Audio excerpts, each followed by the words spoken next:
Imagine stepping into a shadowy mansion where whispers of deceit echo through twisted corridors. And one brilliant detective must unravel a web of lies before it claims another victim. Chapter 1. The Invitation to Deception. Picture this. Folks, it's a foggy evening in the English countryside. It's a kind where the mist clings to your coat like a secret you can't shake off.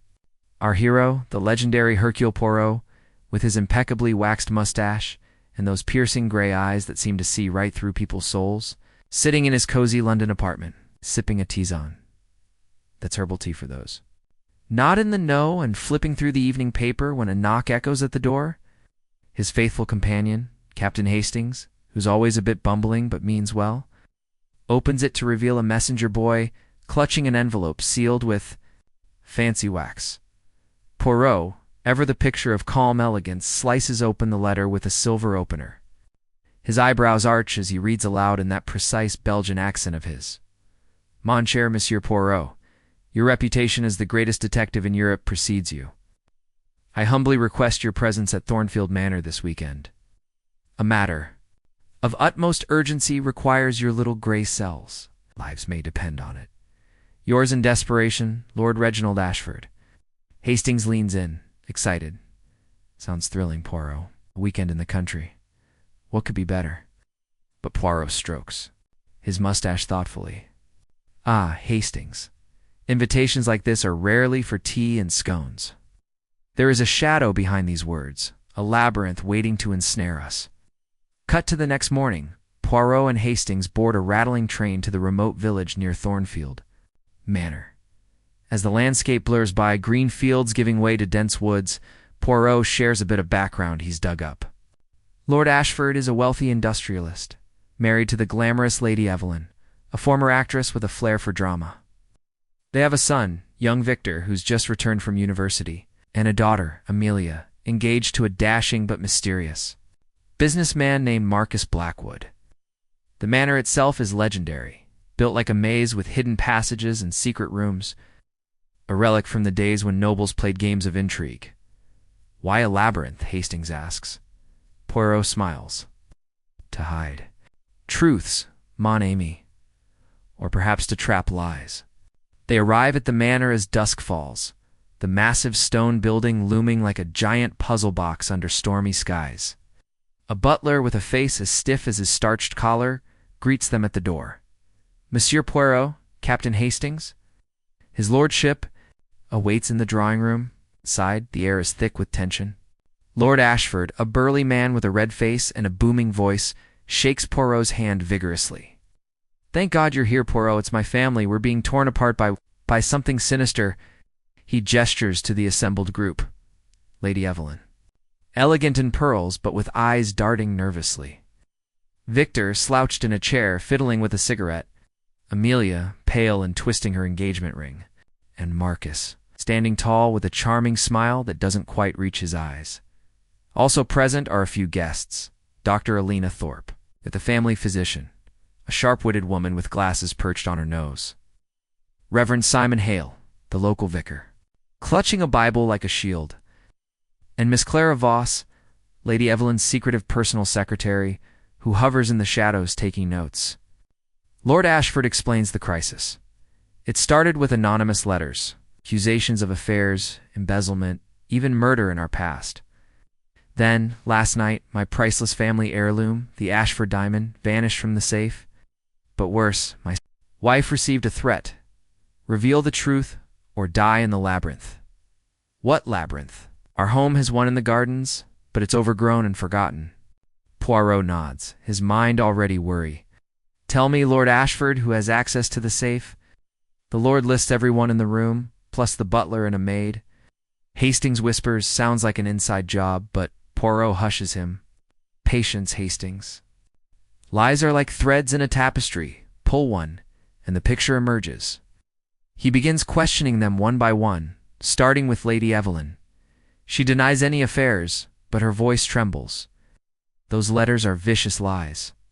I've been faithful. Victor snorts. Mother, everyone knows about your theater friends. Amelia shoots him a glare. Victor, that's unkind. We're all under stress. Marcus steps forward smoothly. Poirot, I assure you, Amelia and I are innocent. We're planning our wedding. Why? Would we steal? Dr. Thorpe adds. I've treated this family for years. No one's capable of this. The Reverend mumbles a prayer, while Miss Voss says little, her eyes flicking to a locked drawer. Poirot notices everything. A smudge on Victor's cuff, a faint perfume on Marcus's handkerchief, a nervous tick in the butler's step. His dinner is served. A tense affair with clinking silverware and forced small talk. Poirot observes alliances forming. Victor argues with his father about money, revealing he's in debt from gambling. Amelia confides in Poirot later in the library. Father doesn't approve of Marcus. Says he's a fortune hunter, but I love him. Poirot pats her hand. Love can blind, mademoiselle, but truth illuminates. That night, as thunder rumbles outside, a scream pierces the silence. Everyone rushes to the garden labyrinth, an ancient hedge maze twisted with vines. There, sprawled at the entrance, is the butler dead, a note clutched in his hand. The lies end here. Poirot kneels, examining the body. Poison, I think, administered recently. Murder. The group panics, accusations flying. Lord Ashford bellows. Who did this? Speak. Poirot stands, his voice cutting through the chaos. Amos, we are in a labyrinth of lies. Each of you hide something. But fear not, Hercule Poirot will navigate it. He instructs everyone to return inside, sealing the manor. As they disperse, he confides in Hastings. The butler's death is the first thread unraveled. He knew too much. The chapter builds suspense as Poirot starts piecing clues. He finds a hidden passage behind a bookshelf, leading to a secret room with old letters, hints of a family scandal from decades ago. Perhaps an illegitimate child or a covered-up death, examples of his method. He uses psychology, noting how Lady Evelyn avoids eye contact when discussing her past. A practical tip for viewers. In real life, watch for inconsistencies in stories. They often reveal the liar. He tests alibis. Victor claims he was in his room, but a muddy boot suggests otherwise. Wrapping up the initial investigation, Poirot gathers them in the drawing room. Tomorrow, we delve deeper. But remember, the labyrinth twists. One wrong turn, and you're lost. This sets the stage for revelations ahead, keeping you hooked for what's next in this maze of mystery. Chapter 2. Shadows in the hedges, as the first light of dawn creeps over the misty gardens of Thornfield Manor. Hercule Poirot is already up, his sharp mind dissecting the events of the night before. He stands at the window of his guest room, gazing out at the overgrown labyrinth where the butler's body was found. The hedges twisting like the deceptions he's begun to uncover. Hastings, bleary-eyed and clutching a cup of coffee, joins him. Poirot, did you sleep at all? Poirot shakes his head. Sleep is for those without puzzles, mon ami. Today we enter the maze both, the one outside and the one woven by our suspects. He dresses meticulously in his tailored suit, ensuring every button is perfect, a ritual that steadies his thoughts. Downstairs in the dining room, the household gathers for a somber breakfast. The air is heavy with unspoken accusations, the clatter of cutlery, the only sound breaking the silence. Lord Ashford, his face etched with worry, pushes away his untouched plate. Poirot, what now? The police should be here soon, I telephoned. Them at first light, Poirot raises a hand. Non, monsieur. I have requested they delay. We must not disturb the web until the spider is caught, he announces his plan. A thorough exploration of the labyrinth, believing it holds the key to the butler's murder and the diamond's disappearance. The group murmurs uneasily, but no one objects outright. Poirot leads them outside. The morning dew, soaking their shoes as they approach the entrance to the maze. It's a formidable structure, tall yew hedges, overgrown with ivy, forming narrow paths that branch into confusion. Legends say it was designed by a mad architect, with dead ends that could trap the unwary for hours. Poirot pauses at the archway, where police tape now flutters in the breeze. The butler was found here, poisoned, with a note warning of lies. But why the labyrinth? It is symbolic, perhaps, a place where truths are lost, he instructs Hastings. To map the paths with string, a practical measure to avoid getting lost. As they venture in, Poirot pairs off the suspects to observe their interactions. He walks with Lady Evelyn, her elegant dress muddied at the hem. "Madame, tell me of your family's history with this maze." She hesitates, then speaks softly. "As children, Reginald and I played here, but it was forbidden after an accident. My brother-in-law wandered in during a storm and was never found. They said he ran away, but whispers suggested foul play." Poirot's eyes gleam. "Ah, a hidden truth. And the diamond, was it connected?" She nods reluctantly. "It's said to be buried in the center, a family myth to protect it." Meanwhile, Hastings trails Victor and Marcus, who argue in hushed tones. Victor hisses, "You think I don't know you're after the diamond to pay your debts?" "Amelia deserves better," Marcus retorts coolly. "And your gambling hasn't bankrupted the family? Hypocrite." Hastings intervenes clumsily. "Gentlemen," Poirot says to stick together, but he notes Victor's hand trembling, perhaps from fear or guilt. Dr. Thorpe and the Reverend Hale follow another path, the doctor scoffing at superstitions.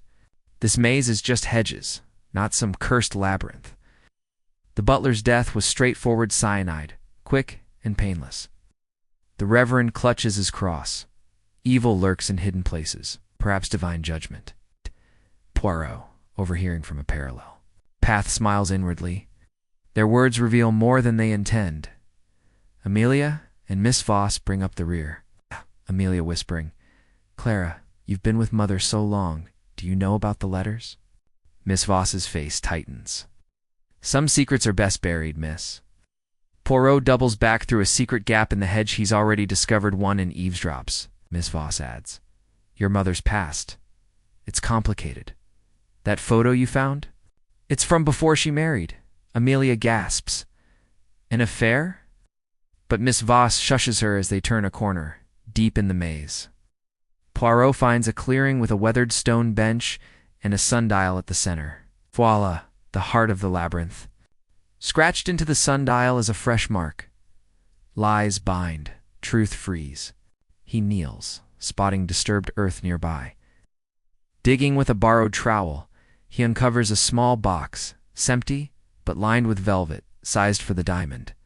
It was here, then moved. The thief knew the myth. The group converges, shocked. Lord Ashford blusters. Who could have known? Only family. But Poirot points out, or someone told. Secrets whisper through walls. Tensions erupt. Victor accuses Marcus. "You proposed here last month? You scouted it?" Marcus laughs bitterly. "You sneaked out gambling nights, plenty of time to dig." Amelia defends her fiancé, but doubt flickers in her eyes. Dr. Thorpe examines the box. Fresh dirt done recently. The Reverend prays loudly, drawing glares. Poirot calms them, leading back out using Hastings' string. But as they exit, a rustle in the hedges startles everyone. Figure darts away too quick to identify. Hastings gives chase, but loses them in the mist. It was someone from the house, I'm sure. Back at the manor, Poirot orders a head count. All present, but alibis shaky who slipped away unnoticed. In the library, Poirot assembles clues. He reveals the old letters from the secret room. Yellowed papers hinting at Lady Evelyn's affair producing Victor, not Lord Ashford's son. Is this the scandal the anonymous letters exploit? Lady Evelyn? Breaks down, yes. Victor's real father was my co-star, Reginald knows, but we buried it for the family's sake. Victor reels. I'm illegitimate. That explains father's coldness. Lord Ashford admits, I raised you as my own boy, but the diamond's inheritance clause requires bloodline proof. This bombshell shifts motives. Victor, disinherited potentially. Had reason to steal, but he swears innocence. Marcus comforts Amelia. But Poirot notices his calculating glance. Marrying her secures the fortune regardless.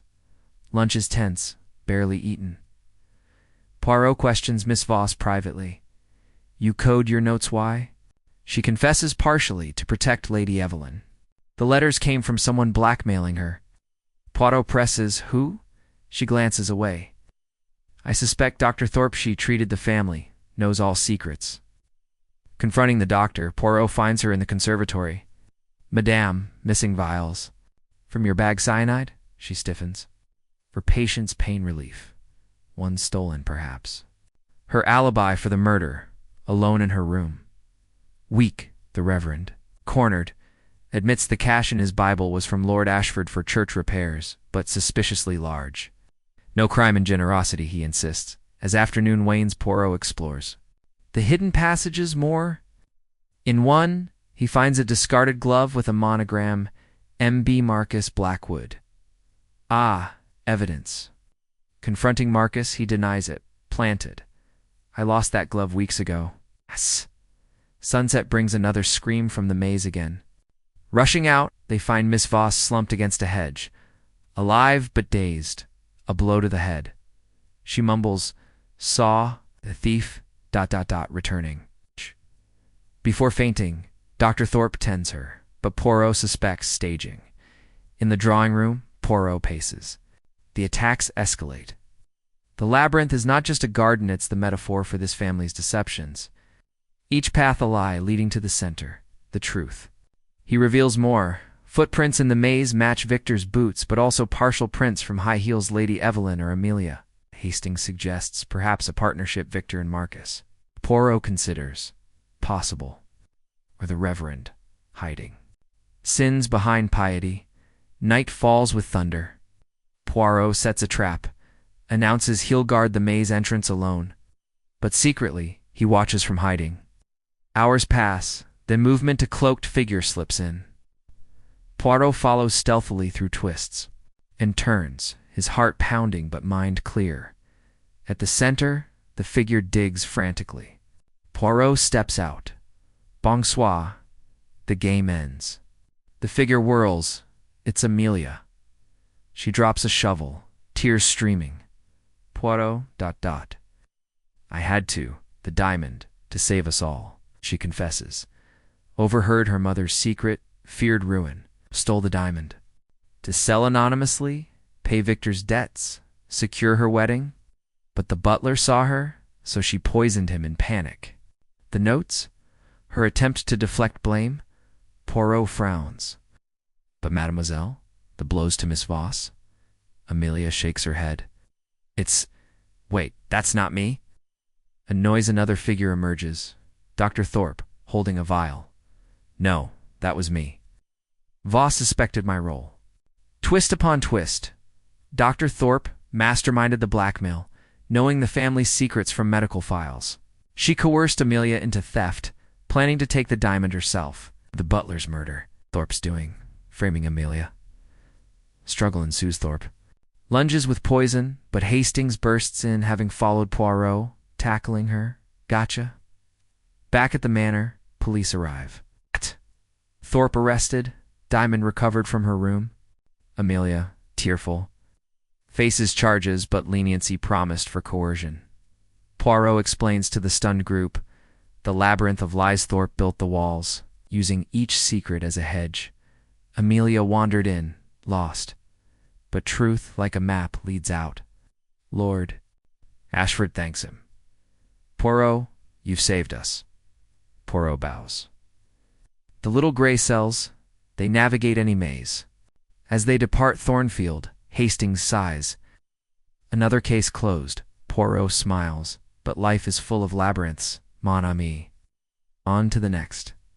This chapter peels back layers, revealing betrayals and alliances, heightening the drama as Poirot closes in on the culprits. Chapter 3. Echoes of the past, with the arrest of Dr. Alina Thorpe and the recovery of the Ashford diamond. A fragile calm settles over Thornfield Manor as the police cart her away in handcuffs under the gray morning sky. Hercule Poirot, however, lingers in the drawing room, his fingers steepled in thought, while Captain Hastings packs their bags enthusiastically. Well, Poirot, that's wrapped up neatly. Blackmail, theft, murder, all tied to the doctor's greed. Time for home and a good English breakfast. Poirot's mustache twitches slightly. Hastings. You see the surface, but the waters run deep. The labyrinth may have more turns. Why did Dr. Thorpe choose this family? And those anonymous letters her handwriting matched? Yes, but the ink was fresh on old paper. Nan, Something echoes from the past. Lord Reginald Ashford, grateful but exhausted, insists they stay for lunch. Poirot, you've been a godsend. At least let us repay you with a proper meal before you depart. The family gathers once more, though the atmosphere is subdued. Lady Evelyn dabs at her eyes with a lace handkerchief, still reeling from the public airing of her long-buried affair. Victor, now confirmed as illegitimate but embraced by his stepfather, sits quietly, his gambling debts a lingering shadow. Amelia, pale from her coerced involvement, clings to Marcus Blackwood's arm, their engagement salvaged but strained. Miss Clara Voss, recovered from her head injury, busies herself with tea service, her coded notes now confiscated as evidence. The Reverend Simon Hale offers a prayer of thanks, his voice steady despite the earlier suspicions about his hidden cash. As servants clear the plates roast beef and Yorkshire pudding, simple fare to steady nerves, Poirot sips his tisane and observes, Mes amis, forgiveness is noble, but vigilance is wise. The doctor's scheme exploited old wounds. Tell me, Lord Ashford, of your brother-in-law's disappearance in the maze years ago. Was it truly an accident? The Lord shifts uncomfortably, Edgar. He was a wastrel, always in trouble, vanished during a party, presumed fled to avoid debts. We searched the labyrinth for days, found nothing. Lady Evelyn adds softly he argued with Reginald that night over money, inheritance. The diamond was to be his, but Reginald claimed it. Victor perks up. Uncle Edgar? I thought he died abroad. Poirot nods. Rumors persist. Perhaps he returned a ghost in the hedges. The conversation halts as a maid enters, breathless, holding a dusty envelope. Found this in the post, slipped under the door, no stamp. Lord Ashford opens it, his face draining of color. Another letter. The diamond shines, but blood stains it. Edgar's truth will out or more will fall. The room erupts and gasps. Amelia clutches her throat. But Thorpe's in custody. Who sent this? Poirot takes the note, sniffing it. The same ink, but posted before her arrest. Nan, impossible. Accomplice, perhaps.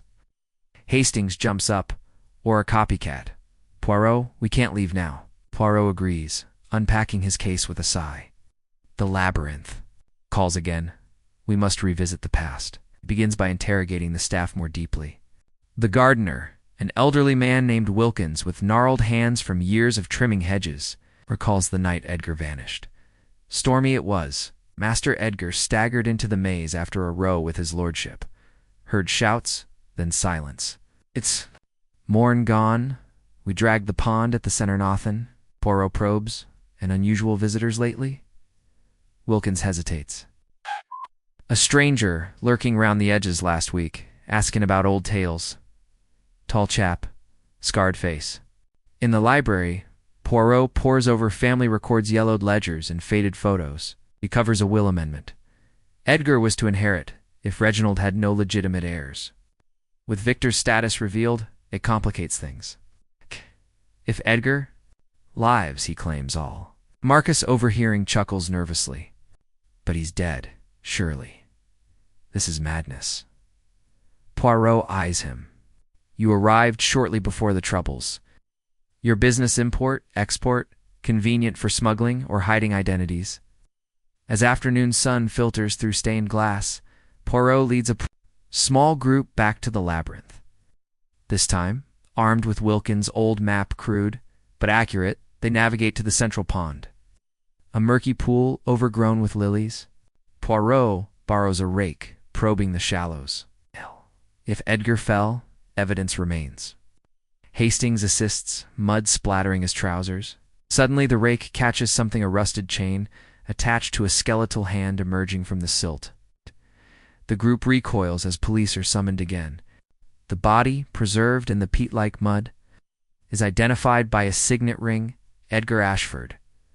Dr. Thorpe, questioned at the station via telephone, denies knowledge. I blackmailed over the affair, not murder. But the timing? Gur killed decades ago, body hidden links to current crimes, Poirot deduces. The killer, then, is among us, using Thorpe's scheme to mask revival of old grudge. Lord Ashford protests. I didn't. We argued, yes, but he left alive. Lady Evelyn whispers, Edgar. He attacked me that night, jealous of Reginald. I pushed him away. He fell into the maze. I thought he fled. Revelation builds. Evelyn confesses to accidental manslaughter. Edgar pursued her in drunken rage. Slipped on wet paths. Hit his head. Drowned in the pond. She hid the body, fearing scandal. Reginald helped cover it, for love, but who knew? Miss Voss admits. I was a young maid then. Saw it all. Kept silent for loyalty.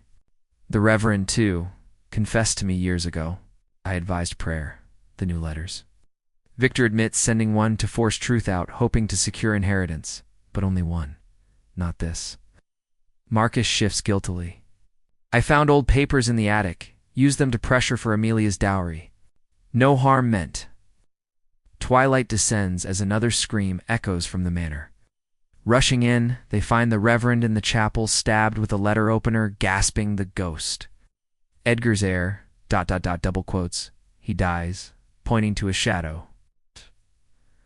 Poirot seals the house again, murder anew. The past echoes, but a present hand strikes. Clues mount. The weapon from Lord Ashford's desk, fingerprints smudged. A scar on the gardener's hand weight. Wilkins. Poirot confronts him in the shed. You asked about Tales because you are Edgar's son, Non. Abandoned, seeking revenge. Wilkins snarls. My father wrote me before vanishing, said the diamond was. Mine, I lurked, stirred troubles, used Thorpe's mess. Killed the Reverend, he recognized me. Struggle. Wilkins lunges with shears, but Poirot dodges. Hastings trips him. Arrested, Wilkins confesses fully. Infiltrated as gardener years ago. Sent letters, aided Thorpe unknowingly, murdered Reverend to silence him. Poirot gathers survivors. The Labyrinth echoes past sins, birthing present lies.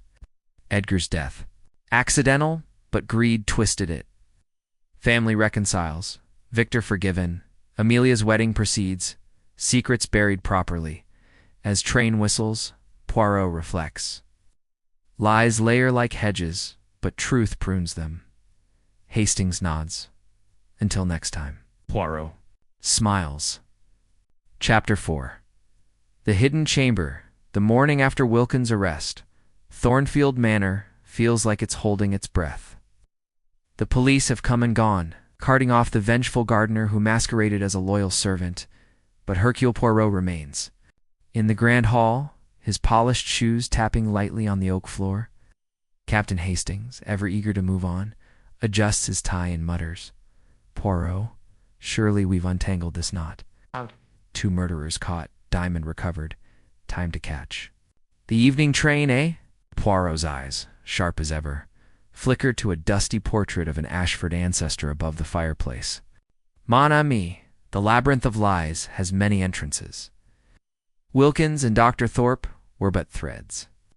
Why, then, do I feel the tapestry is incomplete? There is a chamber, yet unopened. Lord Ashford, still shaken by the revelation of his brother-in-laws. Fate in his own wife's long-ago act joins them with a forced smile. Monsieur Poirot, you've done more than we could ask. Stay one more day, let us show gratitude properly. Lady Evelyn, her elegance subdued by grief, nods.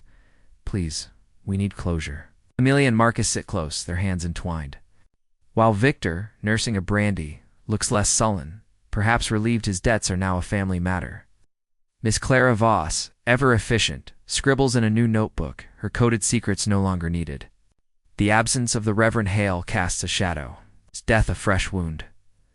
Over a breakfast of kippers and toast, Poirot shifts the conversation to the manor itself. This house, it is a puzzle, Nan. Secret passages, hidden rooms, designed to conceal. Tell me, Lord Ashford, are there chambers unknown even to you? The Lord frowns. Old tales mention a vault, built by my great-grandfather for safekeeping valuables during wars. Never found it. It's probably a myth like the maze's treasure. Poirot's mustache twitches. Myths often cloak truth. We must search. Key begins in the library, where the secret passage behind the bookshelf first hinted at deeper mysteries. With Hastings' help, he taps walls, listening for hollow echoes. Amelia, curious, joins them. Father used to say the house had as always. Watching. Poirot nods, and ears, perhaps. A chamber that sees and hears all. Marcus, skeptical but intrigued, points to a faded tapestry depicting the labyrinth. Look, that corner, it's different from the real maze, an extra path. Poirot examines it closely, noting a stone in the woven design marked with a faint X. A clue, monsieur. Yes. The house mirrors the labyrinth. They move to the basement, a damp maze of stone corridors lined with wine racks and old trunks. Miss Voss, who knows the manor's nooks, leads them to a locked iron door rusted with age. Always sealed, she says. No key fits. Poirot inspects the lock, then pulls a hairpin from his pocket, a trick learned from countless cases. With deft twists, the door creaks open, revealing a spiral stair descending into darkness. Hastings gulps. Feels like a tomb. Poirot, undaunted, lights a lantern, or a treasure vault. The group Poirot, Hastings, Lord Ashford, Lady Evelyn, Amelia, Marcus, and Miss Voss descends cautiously. The air grows colder, the walls carved with cryptic symbols, keys, eyes, and labyrinthine spirals. At the bottom, a circular chamber opens, its center dominated by a stone table engraved with the Ashford crest. On it lies a leather-bound journal, its pages brittle but intact. Poirot opens it carefully, reading aloud, Journal of Lord Cedric. Ashford, 1802. The vault hides our shame, locked by trust, opened by betrayal. The entries detail a family scandal. Cedric's brother stole funds, was banished, but swore to return for a hidden fortune, not the diamond. But gold bars smuggled during a rebellion? Lady Evelyn gasps. My grandfather never spoke of this. Could Edgar have known? Poirot nods. Perhaps he sought it, not the diamond. That night he vanished. Victor, who's joined them, scoffs. More treasure nonsense. We're cursed with these tales. But Poirot finds a loose stone in the wall, revealing a compartment. Inside, a single gold bar, stamped with the Ashford seal, and a note, for the heir who dares truth. The discovery electrifies the group, but a sudden thud above freezes them. Footsteps echoed, not from their party, whatever someone else is here. Poirot whispers, extinguishing the lantern. In darkness, they huddle, hearing the creak of the iron door above. Hastings grips Poirot's arm. Wilkins' accomplice? Poirot shushes him, listening as the steps descend. A flashlight beam cuts through the gloom, landing on the table. A voice gruff, unfamiliar motors. They found it. Damn. Poirot steps forward boldly. Lantern relit. Soir, monsieur. You seek the Ashford gold? The figure, a wiry man with a scarred cheek, startles. It's not Wilkins, but a stranger, dressed in workman's clothes. Who are you? He snarls, pulling a knife. Marcus lunges, disarming him, but the man bolts up the stairs. Poirot, surprisingly spry, leads the chase with Hastings. They corner him in the kitchen, where he's tripped over a chair. No escape, monsieur, Poirot says calmly, bound and questioned. The man reveals he's Tom Rourke, a former groundskeeper sacked years ago. Edgar was my father's friend. Told him about the gold before he died. I came back, posed as a deliverman, watched the chaos. Thought I'd grab it while you lot were distracted. He sent the latest threatening letter, hoping to scare the family into fleeing, leaving the manor empty. Didn't kill no one, though, he insists. Poirot's eyes narrow. But you knew of Dr. Thorpe's schemes? Rourke nods reluctantly. Overheard her talking to someone, didn't see who. She planned to sell the diamond abroad. This confession points to a wider net. Poirot gathers the family in the drawing room. Chamber reveals history, but also connections. Thorpe had a partner, still among us, perhaps. Suspicion falls on Marcus, again his business ties could link to smugglers. He protests. I'm no criminal. My debts are real, but I love Amelia. Amelia defends him, but her voice wavers. Miss Voss, quiet until now, slips Poirot a note. Check the attic. I saw Marcus there last week. Poirot and Hastings investigate the attic, eh? Dusty warren of trunks and cobwebs. Hidden behind a cracked mirror, they find a satchel with forged passports and a coded ledger marcuses. It lists transactions for smuggled goods, not just debts. Confronted, Marcus breaks. "All right, I worked with Thorpe," she promised me. "A cut of the diamond sale to clear my name. I didn't kill. I swear just passed messages." Amelia collapses in tears. "You lied to me." Poirot soothes her. Love blinds, but truth heals. Lord Ashford, furious, banishes Marcus. No wedding in this house. Amelia, heartbroken, agrees to postpone. Poirot secures the gold bar. With the police ensuring it's catalogued as evidence, Rourke's arrested, his role minor, but damning. As evening falls, Poirot sits with Lady Evelyn by the fire. "Madame, your family's secrets fueled this storm. Honesty now will calm it." She nods, vowing to support Victor and Amelia openly. Victor, overhearing, offers a rare smile. Maybe we're not cursed after all. Poirot reflects to Hastings as they prepare to leave again. The chamber hid gold, but also truth. Yet I sense one final twist in this maze. Hastings groans. Another. Chapter 5. The whispering walls, the twilight casts long shadows across. Thornfield Manor, as Hercule Poirot stands by the grand staircase, his sharp eyes scanning the intricate woodwork of the banister. Captain Hastings, growing restless with their prolonged stay, paces nearby, muttering, "Poirot, we've caught Thorpe, Wilkins, Rourke, and now Marcus is exposed. Surely the manor's secrets are spent?" Poirot adjusts his cufflinks, a faint smile playing beneath his mustache. "Mon ami, walls like these, they whisper. The labyrinth outside is solved, but the house itself holds a final truth." Something stirs Hastings, and we must listen. Lord Ashford, his face lined with fatigue, joins them in the hall, insisting they stay one more night. "Monsieur Poirot, your instincts saved us twice. If you sense more, we trust you." Lady Evelyn, her composure fraying, clings to his arm. "I just want peace for my children." Amelia, still reeling from Marcus's betrayal, sits quietly in a corner, her engagement ring now tucked away. Victor, trying to rebuild trust, offers Poirot a cigar, which he politely declines. "Nan, monsieur, but I accept your goodwill." Miss Clara Voss, ever watchful, organizes papers in the study. Her presence a quiet constant in the chaos. Dinner is a subdued africold, meats and soup, served under flickering chandeliers. Poirot steers conversation to the manor's architecture. This house, it was built to conceal none. Passages, vaults, perhaps more we have not seen.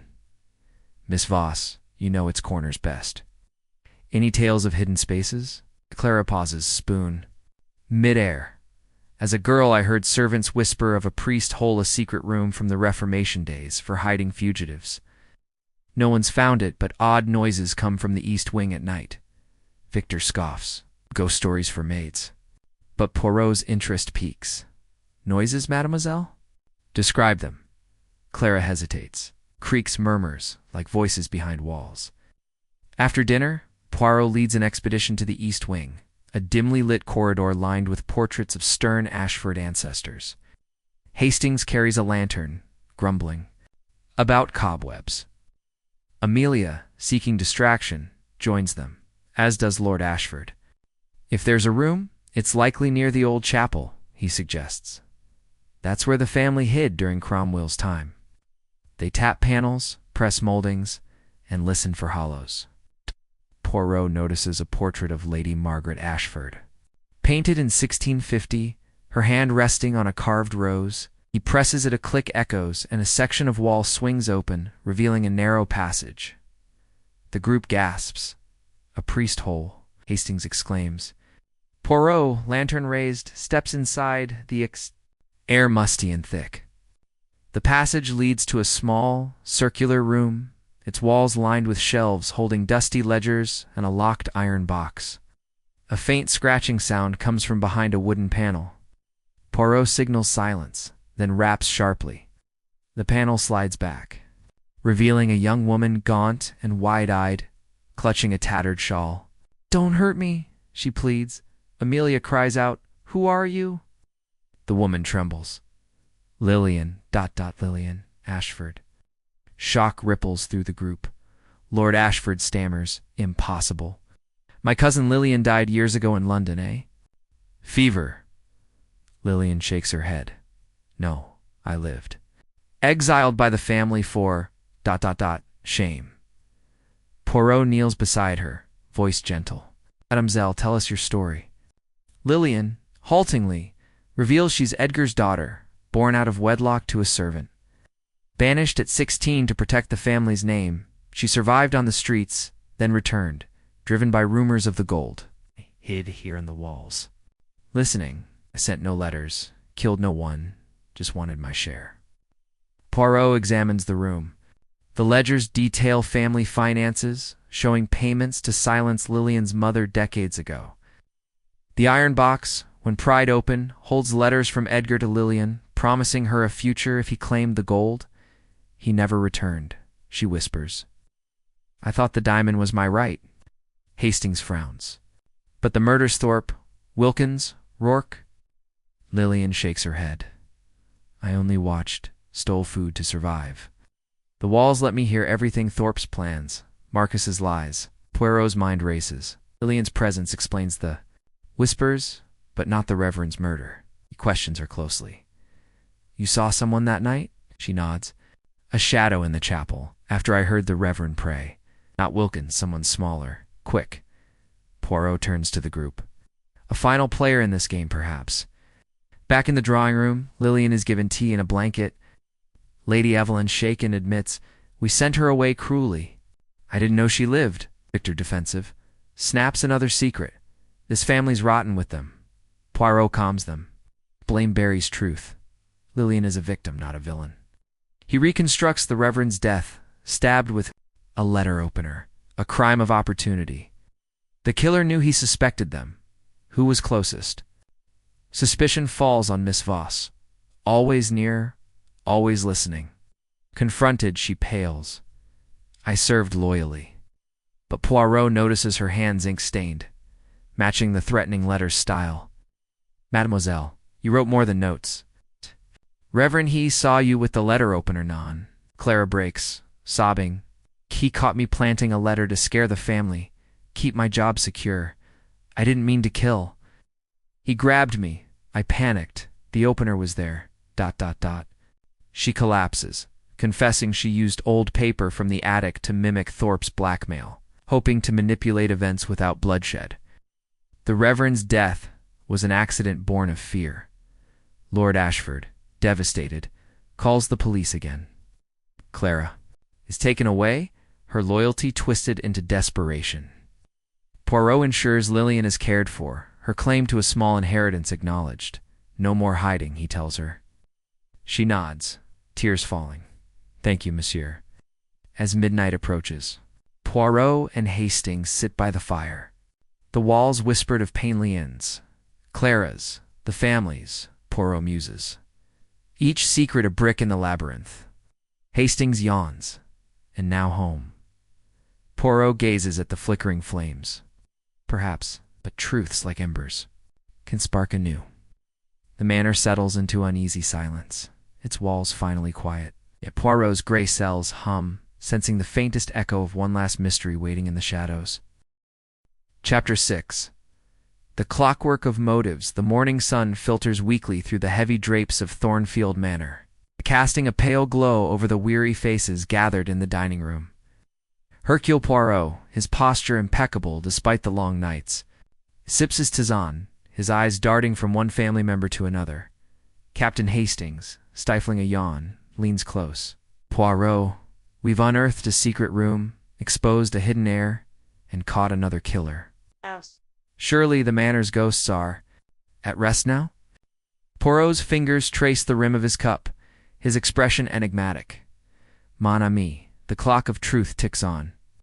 Each confession winds it tighter, but the final chime has not sounded.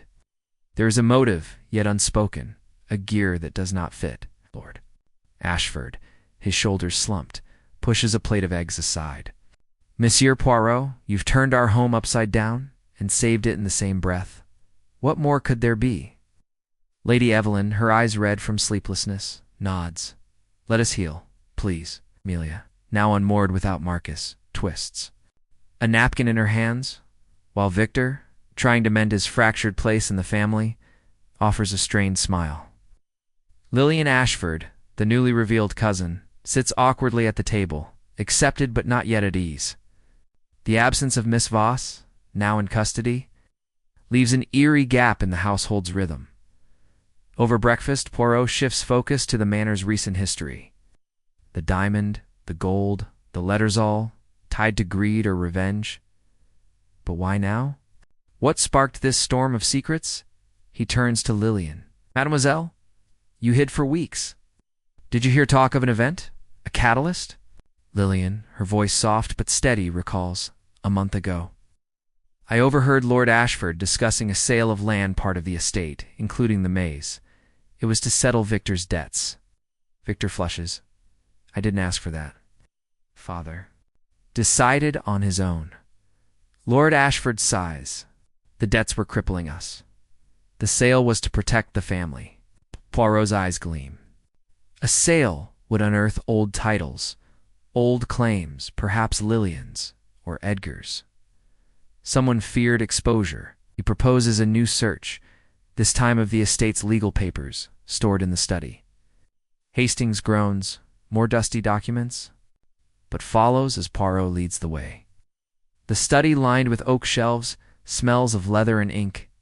Amelia, eager to help, pulls out a box of deeds, while Lord Ashford unlocks a safe containing contracts as they sift through.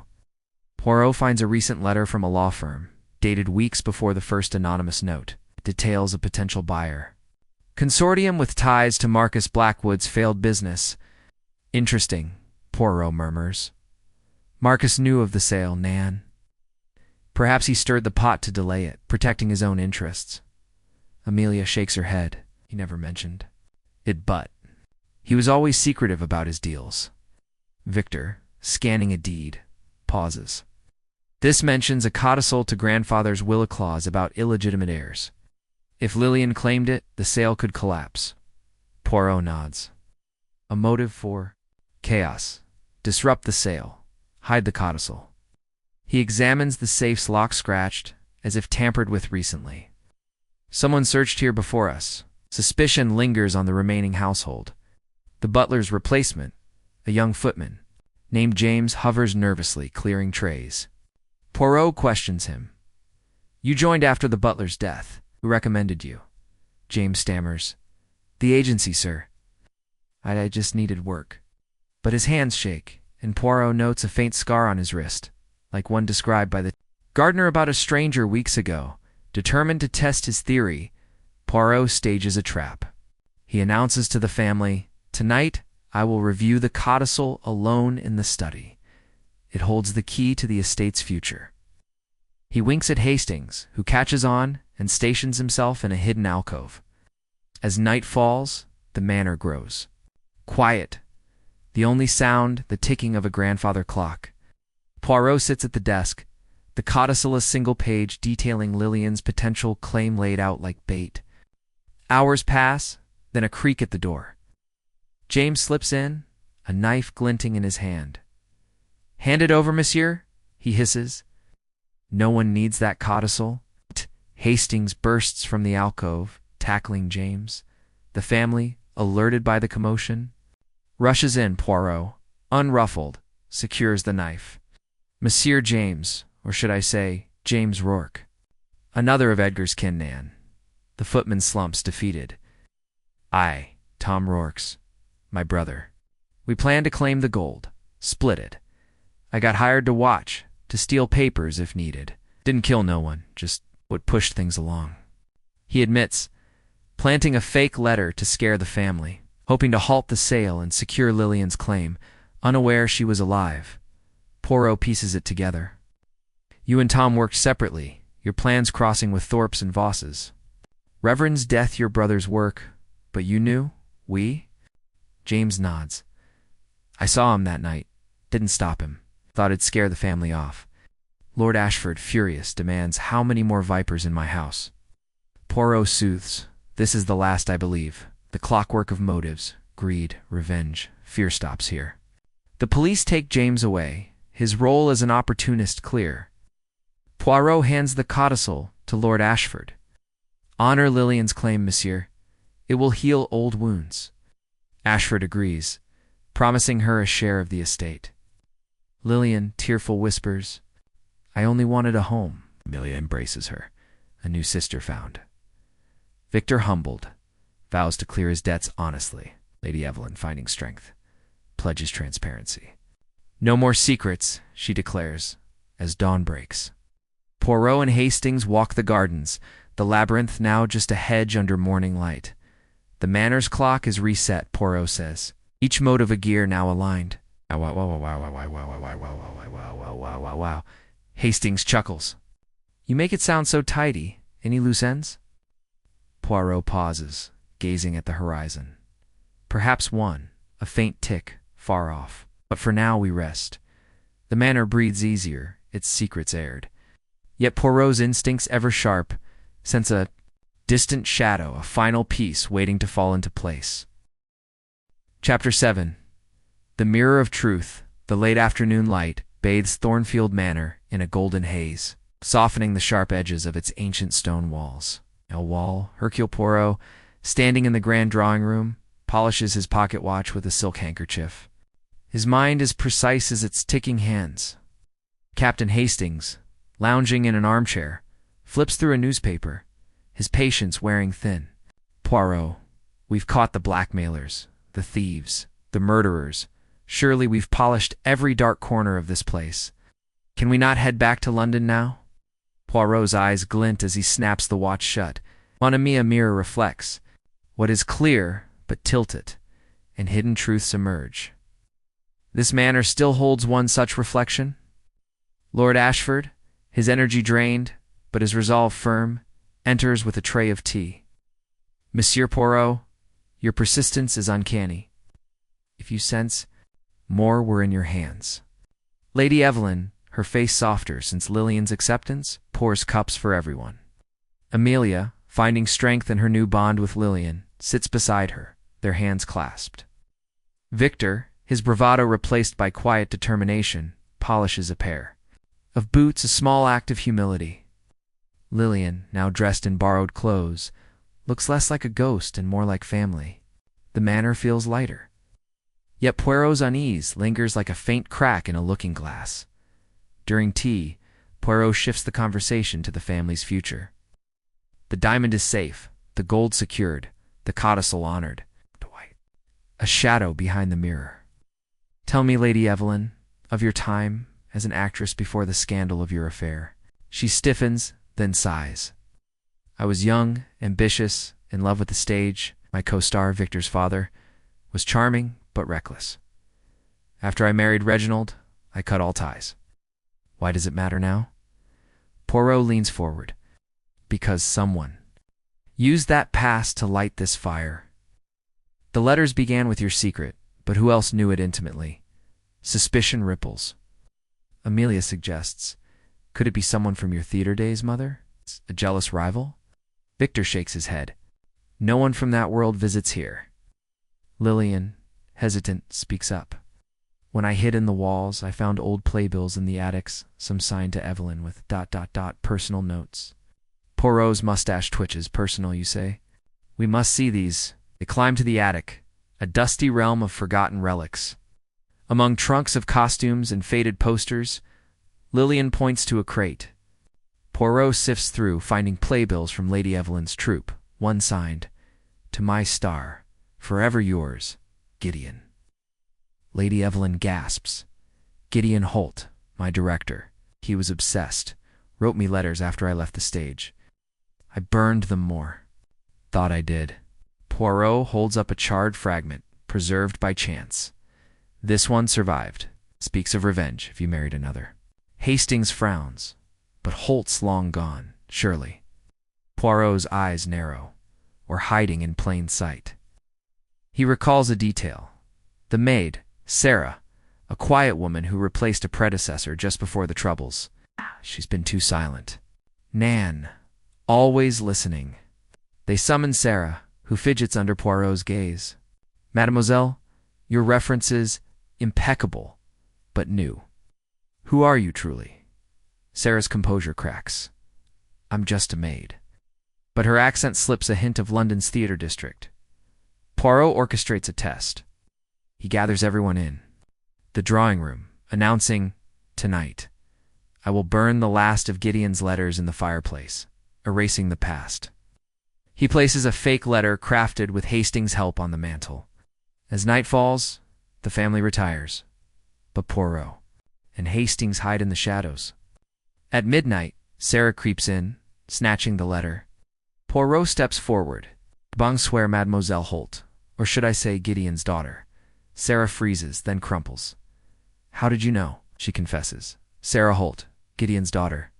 Raised on tales of Evelyn's betrayal, father died bitter, said she stole his heart and ruined him. I came to destroy her happiness. Sarah infiltrated as a maid, found the old playbills, and tipped off Dr. Thorpe about Evelyn's affair, sparking the blackmail. I didn't kill, she insists. Just wanted her to suffer. Poirot probes. And the Reverend? Sarah shakes her head. That was Voss's panic, not mine. I only stirred the pot. The family, summoned by the commotion, listens in stunned silence. Lady Evelyn, tearful, approaches Sarah. I never meant to hurt Gideon. I loved him once, but chose Reginald. Forgive me. Sarah conflicted nods. I see that now. Lord Ashford, weary of betrayals, calls the police, but Poirot suggests leniency. She committed no violence, only vengeance. Let her go, with a warning. Ashford relents, and Sarah, dismissed, leaves with a promise to start anew. Poirot gathers the family by the fire. The mirror of truth shows all love, pain, revenge. Your past fueled this, but your future can be clear. Amelia hugs Lillian tighter. We'll rebuild together. Victor nods. No more lies. Lord Ashford clasps Evelyn's hand. We've faced the worst. Now we live. As moonlight spills through the windows, Poirot and Hastings pack once more.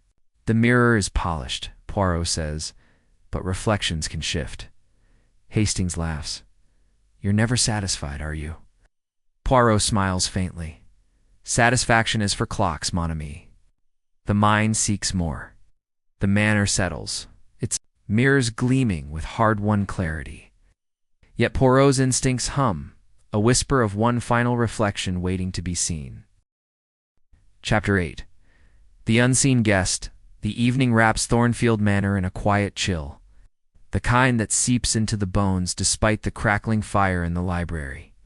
Hercule Poirot, his coat neatly folded over a chair, stands by a bookshelf, thumbing through an old volume of family history. Captain Hastings, slouched in a leather armchair, stifles a yawn. Poirot, we've rooted out every snake in this nest, Thorpe. Wilkins, Rourke, Voss, even Sarah Holt. The manor's clean. Right. Can we please catch that train to London? Poirot's eyes, sharp as cut glass, meet Hastings. Mon ami, a guest. Lists may seem complete, but an unseen guest can linger at the table. Something or someone still watches from the shadows. Lord Ashford, his face etched with cautious hope, enters with a decanter of brandy. Monsieur Poirot, you've given us a future. Stay one last night, I beg you. Lady Evelyn, her strength returning, offers a faint smile. We owe you peace, at least. Amelia and Lillian sit close, their newfound sisterhood a quiet comfort. Victor, his demeanor softened, polishes a silver tray, a gesture of atonement. The manor feels like it's exhaling, but Poirot's senses prickle, as if the air holds a whisper not yet heard. Over brandy, Poirot turns the conversation to the manor's visitors. Many came and went before the trouble's guests, tradesmen, friends. Was there one who lingered, perhaps unnoticed? Lord Ashford frowns. We've always hosted, but no one unusual. The Reverend, the doctor, Marcasol accounted for. Lillian, stirring her tea, speaks softly. When I hid in the walls, I saw a man in the gardens once, late at night. Not a servant. Carried a lantern, moved like he knew the place. Poirot leans forward. Describe him, mademoiselle. Lillian hesitates. Tall, older, with a limp. He vanished near the stables. Poirot's mind clicks like a lock turning. A limp, you say? Curious. He recalls a detail from the gardeners. Earlier, a Countess stranger, asking about old tales, not just Rourke. We must check the stables, he declares. Hastings groans. At this hour, but follows as Poirot grabs a lantern. The family, intrigued, trails behind, their footsteps echoing on the cobblestone path outside. The stables, damp and smelling of hay, are quiet save for the soft whinny of horses. Poirot examines the stalls, finding a loose board in the back wall. He pries it open, revealing a small cache, a worn coat, a map of the manor, and a photograph of the Ashford family, dated 20 years ago. The photograph shows a younger Lord Ashford, Lady Evelyn, and a man with a familiar face, Gideon Holt, the theater director. But another figure, partially torn out, stands beside him, his leg in a brace. Who is this? Poirot asks. Lady Evelyn gasps. That's Arthur Crane, Gideon's stage manager. He was always at his side, quiet but loyal, disappeared after my marriage. Victor squints. Limpy had one from a stage accident. Poirot nods. An unseen guest, perhaps, with old grudges. They return to the library, where Poirot spreads the map. It marks secret passages, including one leading from the stables to the manor's upper floors. Crane knew the house's secrets, Poirot muses. He could move unseen, fanning the flames of chaos. Amelia shivers. But why now? Poirot points to the land sale papers from the study. The sale threatened to expose old records, perhaps his own claim more revenge for Gideon's ruin. Determined to flush out this ghost, Poirot sets a trap. He announces loudly to the family, "Tomorrow, I send all evidence to the police, including this photograph. The unseen will be seen." He places the photo on a table, ensuring it's visible from a window. That night, Poirot and Hastings hide in the library, curtains parted just enough to watch the garden. Hours pass, the clock striking midnight. Then, a shadow moves a tall figure with a limp, creeping toward the window. He jimmies it open, reaching for the photo. Poirot springs forward. "Bonsoir, Monsieur Crane. You return for your portrait?" The man freezes, his weathered face illuminated by the lantern. "You're meddling, detective," he growls, but Hastings blocks the exit. The family, roused by the noise, gathers. Crane, cornered, slumps. I'm Arthur Crane. Gideon was my brother, not just my employer. Evelyn broke him, and I swore she'd pay." He confesses to lurking for months, slipping notes to Thorpe to spark the blackmail, knowing it would unravel the family. "I didn't kill," he insists, "just wanted them to squirm." Poirot probes the Reverend's death. Crane shakes his head. "Boss's mistake. I only whispered, stirred her fear." He admits using the passages to spy, leaving clues. To keep the chaos alive, the diamond, the gold eye cared not. Just wanted Evelyn's shame laid bare. Lady Evelyn, trembling, steps forward. "Arthur, I never meant harm. Gideon's pain was my regret." Crane softens, his anger spent. Too late for that. Lord Ashford calls the police, but Poirot suggests mercy, committed no violence. Only stoked old wounds. Let him face justice, but not hatred. Crane, resigned, is led away, his limp echoing down the hall. The family, shaken, gathers around Poirot. "How did you know?" Amelia asks. Poirot smiles. The unseen guest leaves Tracy's a limp. A whisper, a torn photo. The little gray cells see all. As dawn paints the sky, Poirot and Hastings prepare to leave. The manor feels cleansed, its secrets dragged into light. Lillian finds a place at the table. Victor vows reform, and Amelia looks to a future unburdened. By deceit, Lady Evelyn clasps Poirot's hand. "You've given us truth," he bows. "Truth is the only guest that stays." Outside, the labyrinth looms, no longer menacing. Hastings chuckles. "No more guests, Poirot?" Poirot's eyes twinkle. "For now, mon ami. But But the world is full of shadows. The train whistle calls, promising rest, but not for long. Chapter 9. The last thread. The morning mist clings to Thornfield Manor's ivy-covered walls, lending an ethereal calm to the estate. Hercule Poirot, his hat tilted precisely, stands on the gravel drive, suitcase in hand, ready to depart at last. Captain Hastings, visibly relieved, checks his watch. Poirot, we've unraveled every knot in this tangled mess. Blackmailers, murderers, hidden heirs, vengeful ghosts. The train awaits, old chap. Poirot's gaze lingers on the Manor's windows, reflecting the cloudy sky. Mon ami, a tapestry of lies is held by many threads. We have cut most, but one remains, delicate yet stubborn. I cannot leave until it is snipped. Lord Ashford, his face a mix of gratitude and exhaustion, approaches with a firm handshake. Monsieur Poirot, you've saved our family's soul? Surely there's nothing left to uncover? Lady Evelyn, her poise restored, stands beside him, arm linked with Amelia, who manages a hopeful smile. Lillian, now settled as a family member, carries a tray of tea to the porch, her presence a quiet victory. Victor, polishing the family car, as a gesture of renewal, nods respectfully. The Manor hums with tentative peace, but Poirot's gray cells buzz with a final. Nagging doubt as they gather for a farewell tea, Poirot steers the conversation to the diamond itself, the spark that ignited the chaos. The Ashford diamond, so coveted, yet it has not spoken fully. Its theft was the first cry, but who whispered its location to Dr. Thorpe? Amelia frowns. Didn't Marcus know, from his business dealings? Poirot shakes his head. Oh, none. Mademoiselle. Marcus used the chaos, but the safe's combination only a few knew it. Lord Ashford confirms, myself, Evelyn, and the butler. No one else. Lillian hesitates, then speaks. When I hid in the walls, I heard a voice once, near the safe, a woman. Not Lady Evelyn, reciting numbers. Poirot's eyes narrow. A woman, you say? Not Thorpe? Not Voss? Not Sarah Holt? He recalls the household staff a dwindling number after arrests and dismissals. One figure remains, Mrs. Agnes the cook. Stout woman who's served silently through the turmoil, her apron always flour-dusted, her demeanor unassuming. Madame Agnes has been too quiet, Poirot muses. Let us visit the kitchen.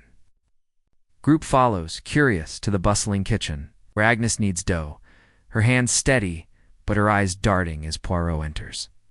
Madame, you have fed this house well, but have you also fed it secrets? She laughs nervously. Me, sir? I'm just the cook. Poirot smiles, disarming. Yet you hear all non? The combination to the safe, did you overhear it, perhaps? Share it. Agnes flushes, dropping her rolling pin. I meant no harm, I told my brother. Just gossip. He's a jeweler, always curious about the diamond. Poirot presses gently. And your brother? He spoke to others? Agnes nods, tearful. He mentioned it to a client, Dr. Thorpe, I think. Didn't know she'd use it.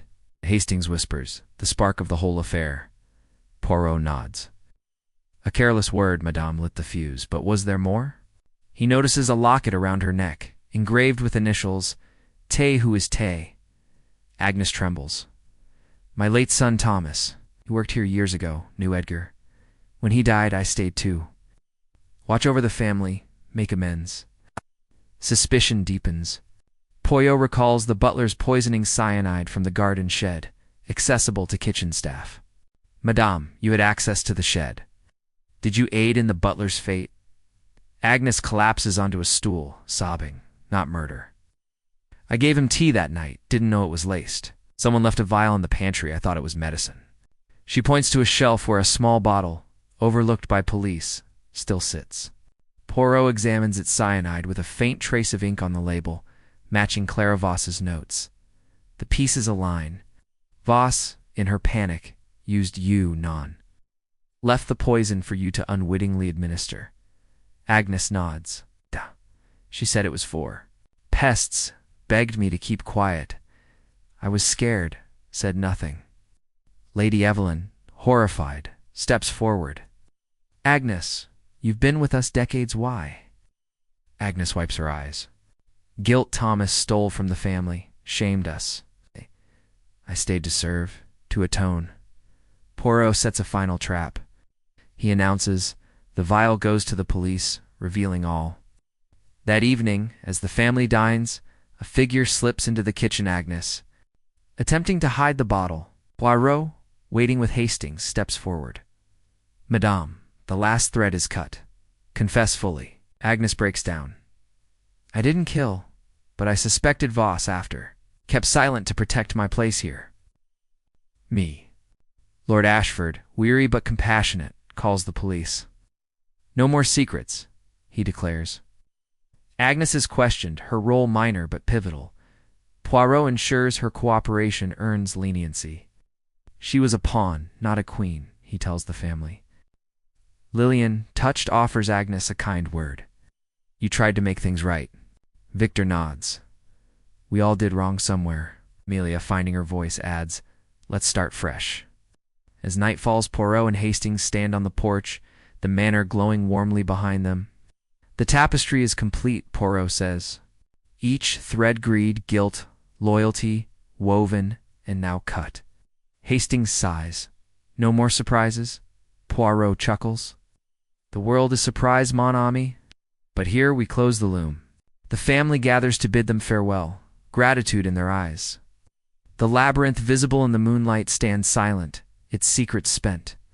The train whistle beckons, and Poirot steps toward it, his mind already turning to the next puzzle. Chapter 10.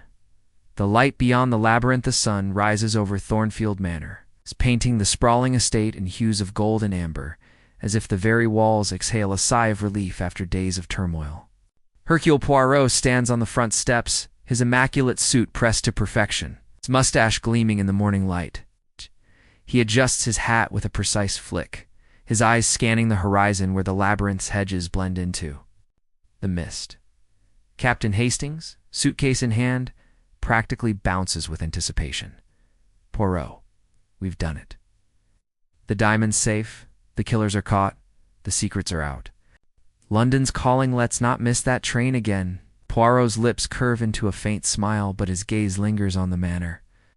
Mon ami, a labyrinth may be navigated, but its light, its truth shines only when every path is walked. One final step remains to ensure the Ashfords' peace. Inside, the family gathers in the grand drawing room, the air lighter than it's been in weeks. Lord Reginald Ashford, his broad shoulders squared with renewed purpose, clasps Poirot's hand.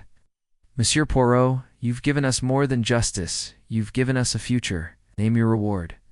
Lady Evelyn, her elegance restored, stands beside him, her eyes warm with gratitude.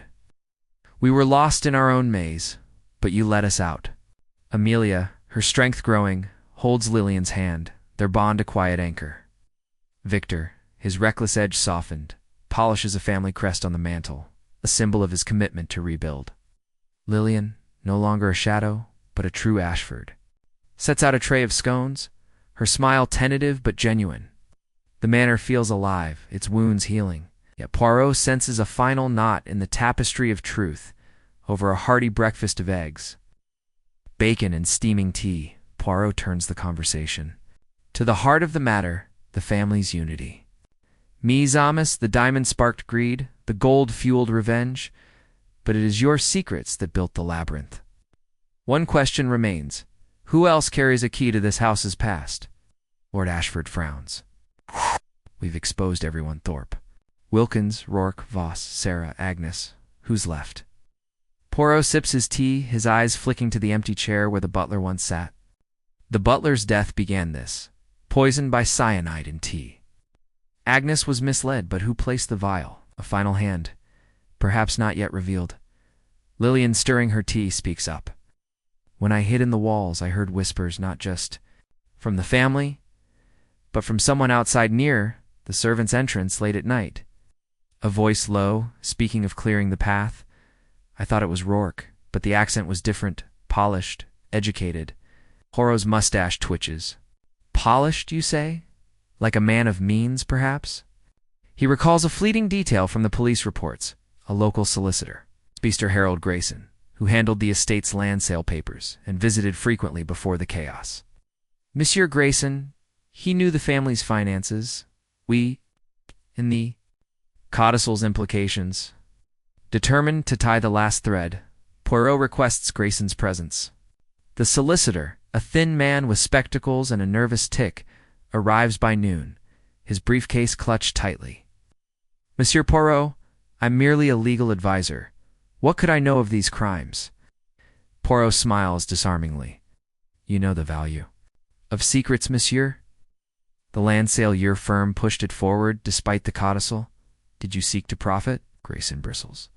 I acted for the Ashfords' benefit, but Poirot notices his fingers, tapping a telltale sign of unease. 2. Test his theory, Poirot. Stages a final trap. He gathers the family in the library, announcing, I have found a ledger. Hidden in the vault, listing payments to an unnamed advisor, sums tied to the diamond's appraisal before its theft. He places a fabricated document on the table, its pages marked with Grayson's initials.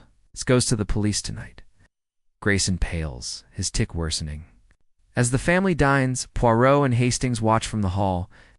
At dusk, Grayson slips into the library, snatching the ledger. Poirot steps forward.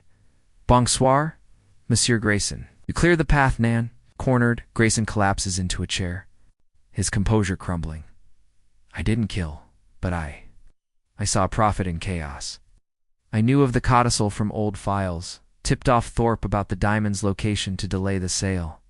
My firm would gain a commission if the estate sold later, at a higher price. He admits overhearing the safe's combination during a meeting with Lord Ashford, passing it to Thorpe for a cut. The butler he suspected me, asked questions. I left the cyanide in the pantry, hoping Voss would use it unknowingly. I never meant murder. Family, summoned by Hastings, listens in stunned silence. Lord Ashford's voice shakes. You betrayed our trust for a commission. Grayson hangs his head. Greed blinded me. Lady Evelyn, her voice steady, says, You nearly destroyed us. Amelia, tears in her eyes, adds, but we're stronger now. Lillian, ever gentle, offers, let him face justice, not hate. Victor, clenching his fists, nods. Enough vengeance. Poirot calls the police, ensuring Grayson's confession is recorded. He was the final hand, pulling strings from. Afar, the labyrinth is clear now. The solicitor is led away, his head bowed, the last shadow dispelled. Poirot gathers the family one last time. Your manner was amazing.